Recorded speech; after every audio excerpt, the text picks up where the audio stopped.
Washington Journal continues. You probably know Rick Steves as a travel writer, guidebook author. You may not know that he's an advocate for the legalization of marijuana. When and why did you get involved in this work? You know, I've spent a lot of time traveling in Europe, and I've seen how Europe has dealt with its drug problems. And ever since the 1990s, I've thought it just doesn't make sense that we're locking up people for recreational use of marijuana. So I've been outspoken on that. I'm certainly not pro-marijuana. I'm pro-civil liberties, and I'm pro-smart policy. And we've got a policy now which is as wrong-minded about marijuana as our prohibition against alcohol was back in the 1930s. And I'm just working, as we are doing all across the United States, to take apart the prohibition against marijuana one state at a time. In 2012, I was a co-sponsor and a lead spokesperson for the law that legalized tax and regulated recreational use of marijuana in Washington state. And along with Colorado, we were the first states to actually legalize marijuana for recreational use. And because of that, I've got a personal insight into how it works. So every 2 years I go on the road and talk up the wisdom of taking the crime out of the equation and dealing with marijuana as a health and an education challenge and civil liberty. You're on the road here in D.C. today. What are you doing in D.C.? Who are you meeting with?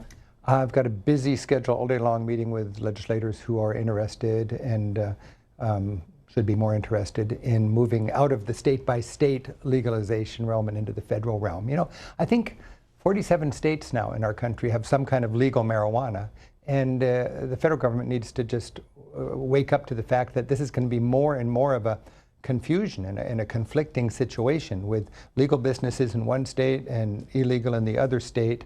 And this is how it works in our country, the way I understand it. States are incubators of change. And that's how it was with the prohibition against alcohol. The federal government didn't say, well, this was a mistake, let's stop doing it. State at a state, we legalized alcohol, first beer, then hard liquor, then even home brewing. Well, we're doing the same thing now with marijuana, and we have a track record. So I'm just really excited to, after work, in 2012 I worked in Washington, 2014 Oregon, 2016 Massachusetts and Maine, 2018 Michigan. We won in all those states. It's time now to tell the federal government we have a track record. We know you were nervous about this, but the numbers are in. You can listen to cherry-picked statistics from both sides, but the numbers are in right now. And it's time to reconsider this insistence on our federal government of criminalizing marijuana and legalize it. Before Rick Steves' busy day in Washington begins, he's chatting with us this morning and chatting with you on phone lines. A little bit different in this segment. If you support legalizing marijuana, 202-748-8000 is the number you can call in. If you oppose it, 202-748-8000, and 1 is the number you can call in. And you can start calling in now. As they're doing that, Rick Steves, who is Jerry on Jim French's KIRO radio show back in the late 80s? Jerry, that was me. I was asked to represent the responsible local businessman who smokes marijuana back in the 80s in Seattle. And I thought, yeah, I believe in this. I believe it's a big lie that decent people are lying to their workmates, to their friends at church, to their family about their enjoyment of marijuana. And I wanted to talk on the radio in Seattle about the responsible use as an adult of marijuana as just a way to relax and have fun. So I went on, but I wasn't bold enough to go on as Rick Steves, the local businessman. I went on as Jerry, and I thought I was incognito. And the next day I was walking to work and somebody rolled down their window and go, "Hey, Jerry," right on, you know. So I think that people have been a little bit ahead of the curve over politicians and corporations and so on, and we've come a long way since then. I don't need to be Jerry anymore. Let you chat with a few callers. Charles is up first from Jonesboro, Arkansas, on that line for those who support the legalization. Go ahead. Hey, I got a problem with the way they're rolling out this marijuana in Arkansas. $15 a gram. You buy an ounce, it's $5 break, $395. And people are hurting and sick, in pain, and this is being done to them. This is being done for them. The governor let 2 distributors start in the southern part of the state. People have to drive so far to get it. It's not a concern about the traffic. They're not concerned about the safety of people. I mean, or the hurting people. This is a disgrace. what's being done to Arkansas. I thought it was going to be something good. Really, I expected something better than this. Well, okay, Jerry, we have to be patient, and we got to remember different states are more nervous than others, and every state writes the law according to what they think will pass in their law, and then legislators in the states tweak the laws to make them more smart. And I know when we legalized marijuana in 2012 in Washington state, we got a few things wrong, and then the legislature tweaked it. Colorado had to learn to package it more smartly in the interest of children's safety and so on. Each state is struggling with this. But you got to remember, you can complain about the new laws, but the alternative is people getting arrested and having their lives derailed because they're caught with a joint in their pocket. And what motivates me to get out here and talk is it's really a race issue. It's not rich white guys like me that are getting arrested. It's poor people and people of color that are being arrested. And to this day, I mean, in 2019, we've got 600,000 or 700,000 people in jail for nonviolent marijuana offenses. We're 70,000 people in jail and 600,000 or 700,000 people a year arrested for nonviolent marijuana offenses. And it's a flat-out racist issue. So I hear people complaining about the laws, but for me, it is a huge step to just move toward legalization, where we stop locking up people for smoking marijuana. It's a serious problem. As I mentioned to John earlier, I'm not pro-marijuana. It's a drug. It can be abused. It needs to be taken seriously. It needs to be carefully regulated. But right now, we've got a booming black market in some states and a highly taxed, highly regulated market in other states, and we can make a choice. You can't wish marijuana away. It's going to be here. You got to decide, is it going to be a black market that empowers and enriches gangs and organized crime, or is it going to be a highly regulated, highly taxed legal market, like in my state? You know, when we legalized marijuana in 2012, it was rivaling apples as the #1 crop in our state, and it was all going to gangs and organized crime. Today, it's $1 billion legal industry employing tens of thousands of people, highly taxed. Our government in Washington state got $300 million of tax revenue last year, and not because more people are smoking pot, but because that wasn't going to gangs and organized crime. To me, this is a huge success, and it's again, it's not because more people are smoking pot. It's because that business is there, and we are now taxing and regulating it. And an added benefit of that is we have credibility now when it comes to talking about the real problems of hard drug abuse, and we can focus on opioid crisis and so on. And this, to me, is just progress. So I'm sorry that in Arkansas they've got some things about the law that you don't like, but we are moving fitfully forward. And I'm in Washington, D.C. today because I think it's time for the federal government to relieve us of all this silliness state by state by state and recognize, yes, it is time to reconsider the prohibition against marijuana. Mayor LaGuardia, back in the 1930s, mayor of New York, said, if a society has a law on the books it doesn't intend to enforce consistently across the board, the very existence of that law erodes respect for law enforcement in general. That's what we have right now. We have chaos, we have inconsistent laws, and it's going to just get worse because we're not going to be able to roll back this rising tide of sensible marijuana policy from the states. And I'm excited that the federal government is seeing now might be a good time to reassess the prohibition. Dayton, Texas is next. Becky on that line for those who oppose the legalization of marijuana. Becky, go ahead. You're on with Rick Steves. Yes, I'm just totally appalled at all of this. They gripe and gripe and gripe about the smokers, the secondhand smoke, and the medical cost. Well, what are we going to do when all of these people are out there smoking all this marijuana? What about the medical cost? We're talking about plain Jane people smoking regular plain Jane cigarettes, and now we got thousands and thousands and thousands of people who want to smoke marijuana.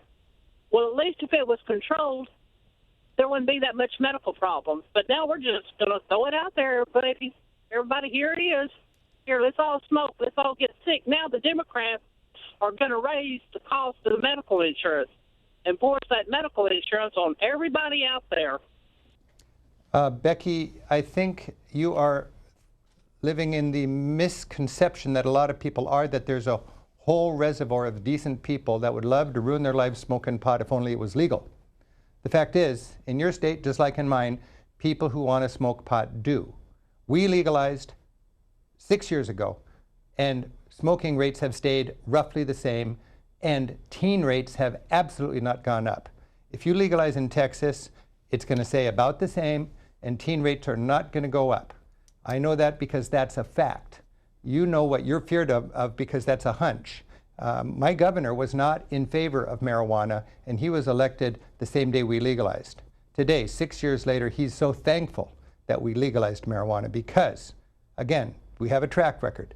Use stays roughly the same. DUIs don't go up, crime doesn't go up, teen use doesn't go up. What we do is we take a thriving black market industry and we regulate the heck out of it, tax the heck out of it, and we have more civil liberties. It's also much nicer not to arrest people of color like we have done in regards to our war on drugs in the past. So the whole basis of your complaint, Becky, is the assumption that use will go up when we legalize, and use will not go up. There's never been a society that has seen a correlation between how strict the laws are in marijuana and how many people smoke it. In Europe, the most liberal country of all, the Netherlands, smokes about half the European average per capita. It's counterintuitive, I know, but what I'm telling you is people who want to smoke pot do, and they do it as criminals or as law-abiding citizens in our country, depending on the state. Lake Elsinore, California. Stanley on that line for those who support legalization. Good morning. Yeah, I'd like to start with Kim Reynolds out of Iowa, the governor. She just recently vetoed the Iowa medical expansion. And about that, I'd like to say is they allowed 5 businesses, huge businesses, to go ahead and grow a certain amount of cannabis with low THC for Iowa, and those companies can do whatever they want. Those guys can run around and say, I grow weed all day long, and they don't get arrested. But if a little guy on the streets in Iowa like me, who got caught with 13 grams, which is a small handful of cannabis, I was facing 37 years with a mandatory 15-year sentence for nonviolent cannabis in Iowa. And there's 2 reasons that cannabis is illegal anyway. There's only 2 reasons. One reason is that the companies have to get their hands on it and make sure they take control of it 100% so that they can get all the profits and they can control it. The second reason is because it will make people think outside the box if they take a puff. And they definitely don't want us to do that because they want to make sure that we're inside their box. The other thing is... We'll let Rick Steves focus on that. Well, you know, this is the nature of the beast when we have a prohibition. And you know, the odd thing is somebody can be arrested in your state and do hard time apparently, and in my state somebody can invite their friends over and have a party, and instead of drinking wine you can smoke a little marijuana. You know, as I said, for 6 years in Washington state it's been taxed, regulated, and legalized. You can step into a marijuana shop and it's sort of a cross between an Apple store and a pharmacy, and very strict. You know, in our state it is so shipshape because people need to have 100% compliance to all the regulations, and not to be in good with the government, but to be in good with the banks so they can do their banking. And it's a very tightly organized situation in a state that's legalized properly. And you look out my window, I look out my window every morning, and I think, wow, here's a state where marijuana is not an issue. It's old news, it's boring. Grandma is rubbing it on her shoulder. You know, it's lost the sexiness. You know, teen use is going down in my state. It's not an issue. And in other states, people are all up in arms, and people's lives are being ruined, and people are angry at this and angry at that. There's 2 ways to approach this. It was an issue for former Attorney General Jeff Sessions. What did he change about guidelines for enforcement or prosecution when it came specifically to marijuana? Didn't he derail the Cole Amendment, or the Cole Memo? And there was a memo from the federal government saying that we're not going to get in the way of the state's own oversight of their laws, as long as it doesn't leak outside of that state, you know. And states were very thankful for that, and then they had some sanity and some stability, and they could proceed with their laws. This is a serious issue. I mean, you know, the people I'm working with in drug policy reform, most of them don't smoke pot. I mean, they care about their community, and there's a racist a law that's demoralizing the police force, that's giving teachers and parents less credibility when it comes to talking about the serious issues of hard drugs.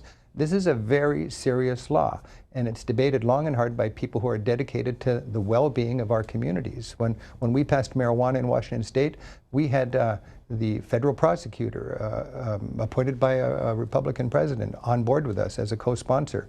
We had the president of the Bar Association. We had the Children's Alliance in our state, several hundred organizations whose mission is dedicated to helping the well-being and safety of children.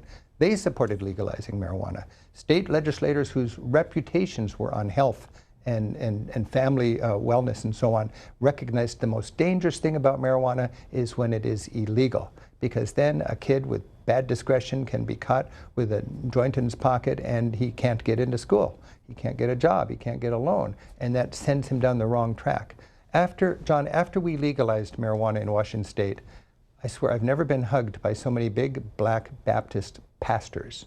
They were so thankful that we took the crime out of the equation because they cared about the ravages of the war on drugs to their community, not the problem caused by marijuana. That's why the NAACP endorses these issues. The NAACP looks out for what's good for the African American community.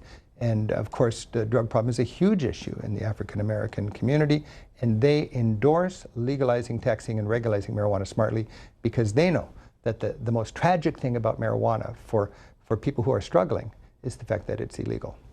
About 10 minutes before the House comes in for the day, taking your phone calls with Rick Steves as we discuss marijuana legalization. Silas is on that line for those who oppose legalization out of Rutland, Vermont. Good morning. Good morning. Thank you for taking my call. In Vermont, I went to several sessions and testified both in front of a House committee early on with this and also at the governor's commissions held around the state, the various meetings.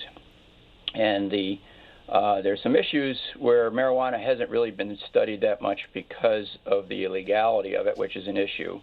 And what I was advocating for is because of the smoking. Even the California Proposition 65 has, you can go online and find this, where it shows that marijuana smoke is a cause of cancer. Well, the smoke contains methanol, formaldehyde, and 33 other carcinogens, they're known carcinogens, and it's not filtered typically when someone's smoking it. So there's a health consequence there that maybe have more of a tail. But then you have the black market that exists, which is what a lot of the elected people are saying, well, we still have this big, which Rick is saying, that we still have this big black market that's going to be there. So what we're doing is just replacing the black market with the legal market. But they're not labeling the packaging with any carcinogen warnings or anything like that.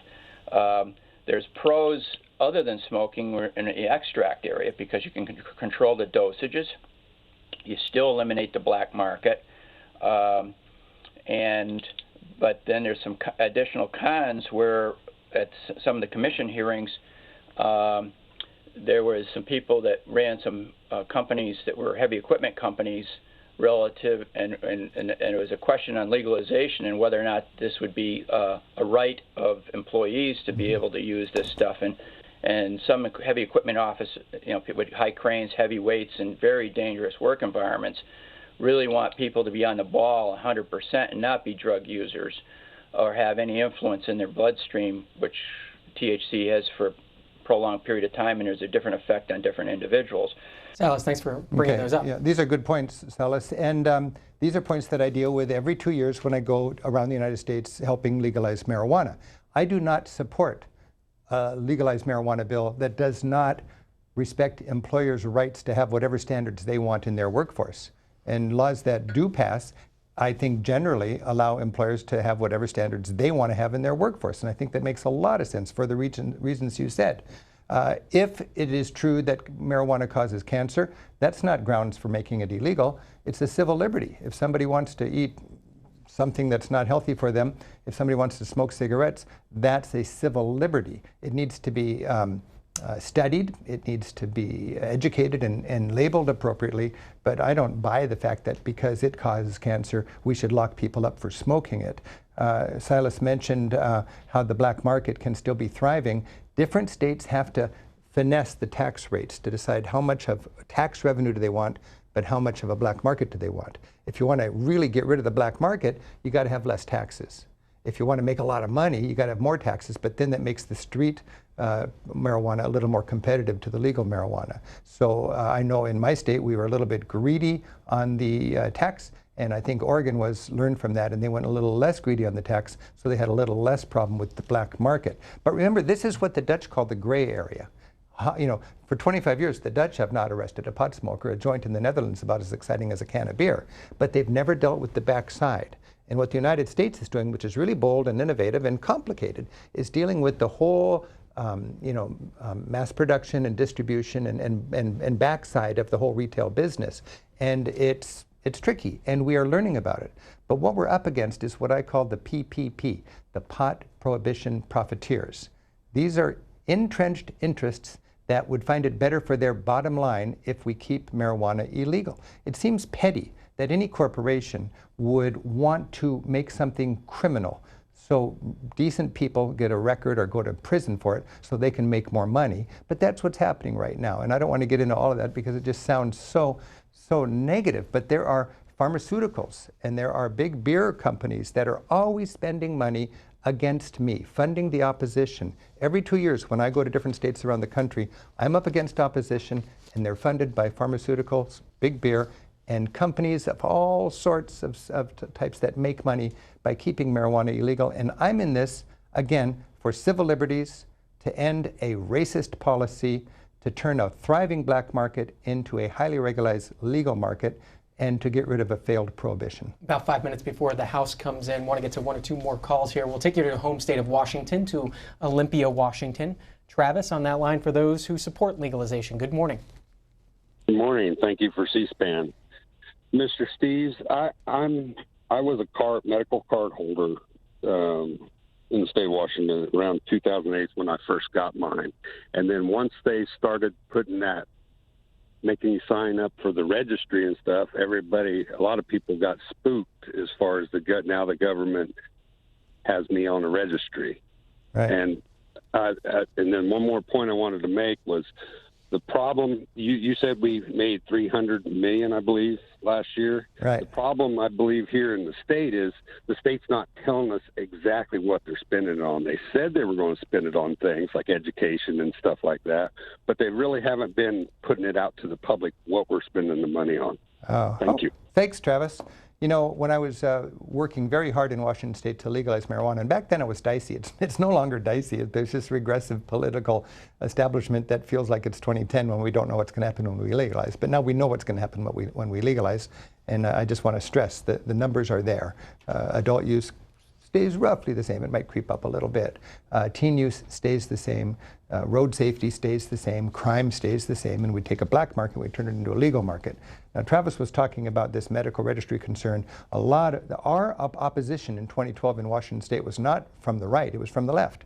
It was from the medical marijuana industry, because they didn't want all of the encroachments on the world that they had in the status quo. We wanted to open it up and legalize it. And if we can just break out of this prohibition, we won't have all of this nervousness that people have relating to medical marijuana. As far as the $300 million that my state raises every year in tax revenue, it's $1 billion industry, highly taxed, so $300 million, more than that, goes to Olympia every year. It is earmarked, it's legally earmarked, that goes to where it's supposed to go, and I've read the policy papers from our government, and it's all right there if people know where to look for it. So I really like the thought that states get the luxury of earmarking this money to whatever they want. When I was in Michigan a couple months ago working there, they wanted to make sure veterans got a cut of that money raised so they could work on PTSD syndrome and veterans health. They wanted to work on drug awareness programs. They wanted to work on public safety. And they wanted some for their general fund, and they wanted some for their education. So they earmarked that anticipated tax revenue that way. And it's an exciting opportunity that states have to take this money that was going to gangs and organized crime and now put it into their own coffers for what they think is best for their community. See if we can get in Jane out of Illinois on that line for those who oppose legalization. Jane, can you make it quick before the House comes in? Okay, this is a reprint from Reader's Digest on marijuana alert, brain and sex damage. It's from 1979 issue of Reader's Digest. I'll just quote, says Dr. Ethel Saracen, who conducted a study, the THC-exposed babies that survived acted differently from others. They didn't seem to have normal breaks on behavior. They showed deficiency in attention. The kind of subtle behavior difference is characteristic of marginal brain damage in early development. All young people who want to smoke pot should not have children because of this danger. Well, Jane, don't tell that to my children. They graduated from Notre Dame and Georgetown, and I think the fact that I smoke pot was an advantage for them, but that's a whole different discussion. I'm afraid if you're reading Reader's Digest from 1979 on an issue as complicated and fraught with government propaganda as marijuana and drug policy, you need to update your material. We have a whole society wired by a generation of reefer madness propaganda. Our government has spent billions of dollars confusing the public because they're trying to keep marijuana illegal. Our government is manic about keeping marijuana illegal. One reason I'm so outspoken about this is because I'm embarrassed from an international point of view. We've actually made a trade sort of agreement where everybody has had to sign it, and if any country dare legalize marijuana, they'll have to have a trade war with all the signatories of this bill. It's just too scary for a small country to try to take the crime out of the equation. When you hear the term decriminalize, that's sort of like afraid to legalize, because if you technically legalize, you can get in trouble with the United States. I was leaving Christiania, sort of a hippie commune in Copenhagen a few years ago, and as I was leaving this place in Denmark, my friend said, be careful with your marijuana here in Denmark, because every year we have to arrest a couple of pot smokers in order to maintain favored trade status with the United States of America. I couldn't believe it. And then I looked into it. The cost of doing business with America? That's, if you legalize in another country, you're going to have trade consequences with the United States. It's hard for our country to implement that now because 47 states have some kind of legal marijuana right now. But our country has been so regressive when it comes to wellness. In Europe, my friends tell me a society has to make a choice: tolerate alternative lifestyles or build more prisons. Here in the United States, they always remind me, we lock up 10 times as many people per capita as they do in Europe. And they tell us either we are an inherently more criminal people or there's something screwy about your laws. I think there's something screwy about our laws. We've had a lot of callers talking about hearsay and the sky's going to fall if we legalize marijuana. I'm telling you, people smoke pot already. It's not an issue of do you want a pot-free society or do you want a pothead society. We have marijuana in our society. It can be a huge legal black market industry, or it can be an exercise of civil liberties and smartly regulated. And we're here in Washington, D.C. today because it's time for the federal government to listen to what's going on in the states and end the war on marijuana. Rick Steves, advisory board member with the National Organization for the Reform of Marijuana Laws. Appreciate your time this morning. Thanks, John. Nice to meet you.